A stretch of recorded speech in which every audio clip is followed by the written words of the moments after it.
What's going on, everybody? My name is Tyler, and today I will be previewing the Eastern Conference Finals of the NBA. That's right, we've reached the semifinal round of the NBA playoffs, and boy, so it's been very entertaining thus far, at least in my opinion. This year's Eastern Conference Finals will take place feature the Boston Celtics, the number 3 seed Boston Celtics, and the number 5 seeded Miami Heat. Should be very interesting. Both teams have had very different roads of getting to this point. We'll start with Miami. We'll start with Miami this time. Why not? The Heat this season, 44-29, first in the Southeast Division. They took care of business, like I mentioned in my last video regarding the Miami Heat against the Indiana Pacers, winning 4-0. And then they took on the number 1 overall seeded Milwaukee Bucks. And to say the least, they obliterated Milwaukee, winning 4-1 in a series. And they had a chance to sweep them.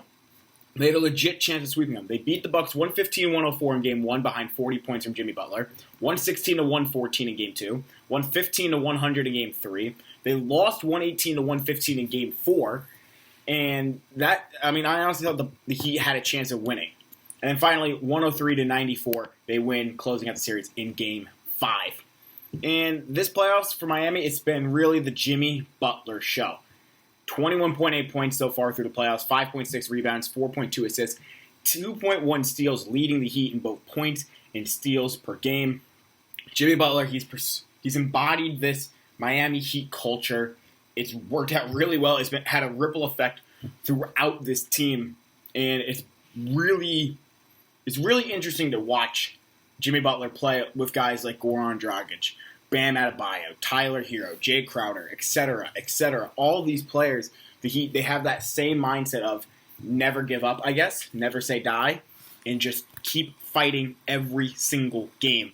And it also helps that their head coach, Erik Spoelstra, embodies that mindset as well. It's a top-to-bottom culture, Heat culture. It's very prevalent in the NBA. It's what's talked about in the NBA circles. And I think it's our actual thing. Looking at some of the supporting players around Butler, Goran Dragic has chipped in 21 points per game, 4.7 assists, 4.4 rebounds, 1.2 steals, so very solid point guard. Bam Adebayo, 16.2 points, 11.7 rebounds for the playoffs, 4.8 assists, leading the team in rebounds and assists per game for the playoffs. So the fact that you have a guy of Bam Adebayo's size who is a very solid defensive player, we saw that against Giannis Antetokounmpo in that Bucks series. He's a very competent rebounder of the basketball, but he's also a very good passer of the basketball out of the post position. Bam Adebayo, I think, he's a part of this new generation of NBA big man that maybe that can do the traditional things of get down in the post, bully someone, play good defense, and rebound, but can also step out a little bit and facilitate for their own. So it's really interesting. I think he can only get better from here, and I think the Heat have allowed him. We saw that last season when the Heat benched Hassan Whiteside in favor of Adebayo, and I think they do not regret that decision. Also, Adebayo, although he has not shot a single three-pointer this playoffs, he shoots a very efficient 54.1% from the field, 87% from the free throw line in this playoffs. So I really think that is a plus for the Heat, especially in late-game situations. And then looking at the rest of the roster, Tyler Hero, he's played big minutes for this Heat team, 32.3 minutes per game he's averaging this postseason, coming off the bench. And obviously he got overshadowed this year as the rookie because Kendrick Nunn was just balling out, was a finalist Rookie of the Year. But Hero has emerged in the playoffs as probably the better rookie of the two, and he's played, like I mentioned, late game minutes for this team, facilitating the basketball, being the one to bring the ball up the court. That's a lot of trust that Erik Spoelstra and that coaching staff has in Tyler Hero, because most coaches, I would assume, would not want to put the ball in a rookie's hands who has never had this type of experience before. Spoelstra and his team have really, put their faith in Tyler Hero, and Hero has done nothing but deliver, facilitating, coming up with big buckets. He's a knockdown three-point shooter, to say the least. Tyler Hero, 40% from three this postseason, only 41.3% from the field as a whole, but 40% from three on 6.1 three-point attempts per game this postseason.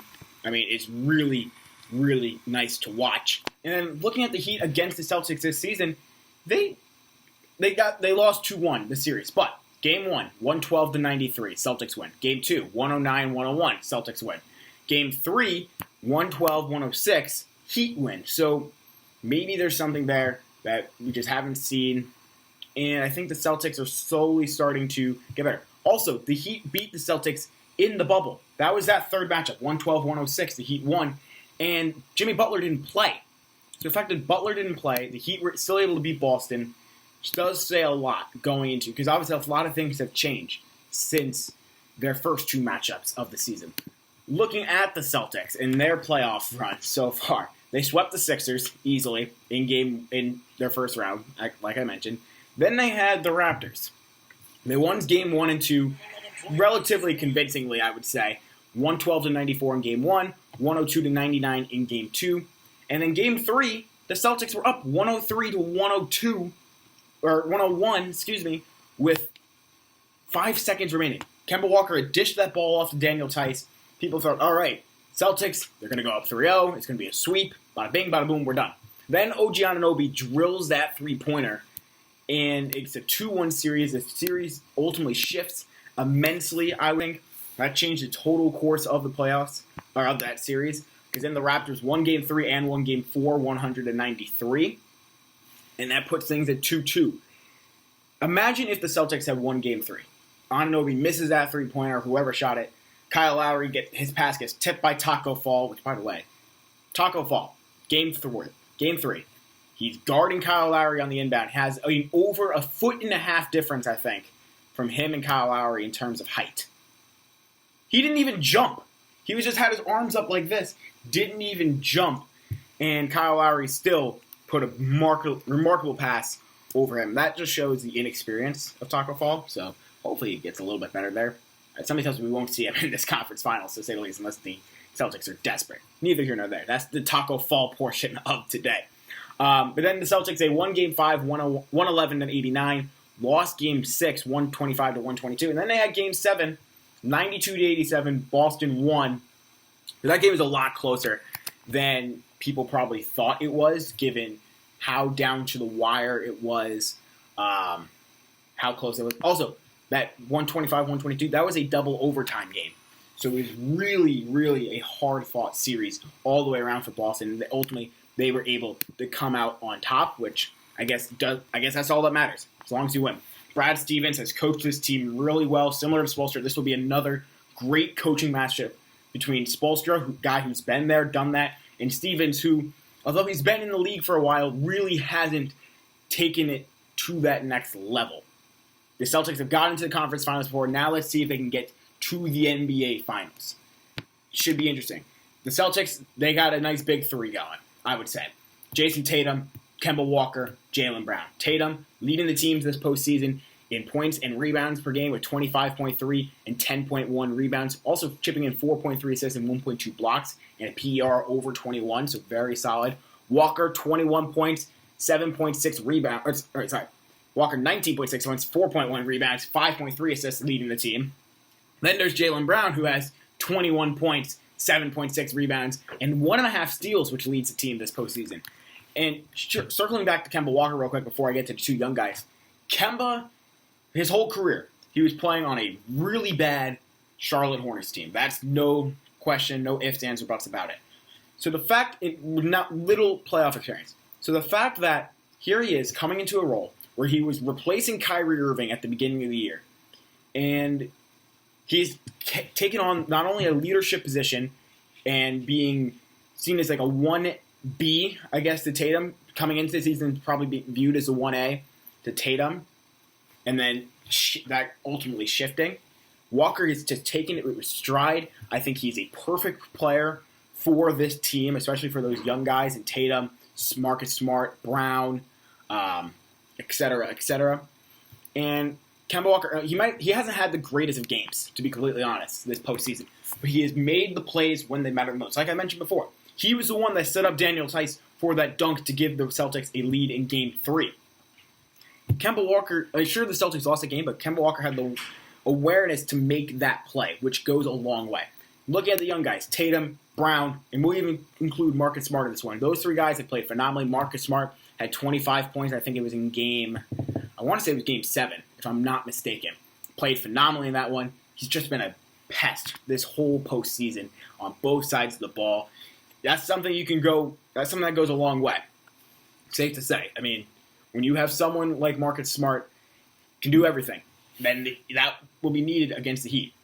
Jaylen Brown, another guy who can do a Swiss Army knife of things, just on both sides of the floor. Someone that could really give the Heat some problems, I think. But Jason Tatum is ultimately the player that needs to have the best series, by far.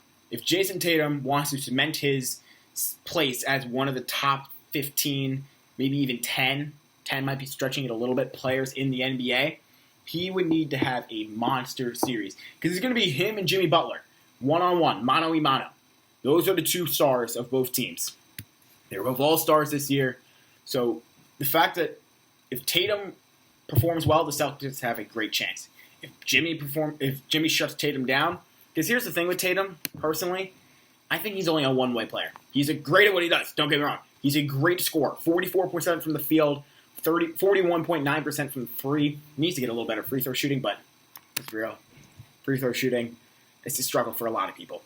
But Tatum needs to be really good on offense and just limit the defensive deficiencies, I guess you can say, for lack of a better term, although I think he's a decent defender. Because Jimmy Butler and the rest of the Heat are going to be coming at Tatum. Ultimately, my series prediction in this one, it's going to be close. I think it's going to be, this series is going to go at least 6 games. It's going to either be a 6-game series or a 7-game series. And I'm going to go with, it's tough. Boston, I think they got a very solid core top 3, top 4 guys. But I think Miami has the better depth. And ultimately, better depth and the better coach in Spoelstra, I'm going to go with Miami in this one, which I was not expecting to say when these playoffs first started. But I'm going to go Miami winning this series in 7 games. But let me know what y'all think down below in the comment section. Does Miami pull this one out, make it back to the finals for the first time since LeBron James was on the team in 2014 when LeBron James, that last run with the Heatles? Or the Celtics make it back to the finals for the first time since 2010 when they lost to the Lakers? I really appreciate y'all watching. Hope you enjoyed. Leave your thoughts down below in the comments. And have a great day. We'll see you next time when I preview the Western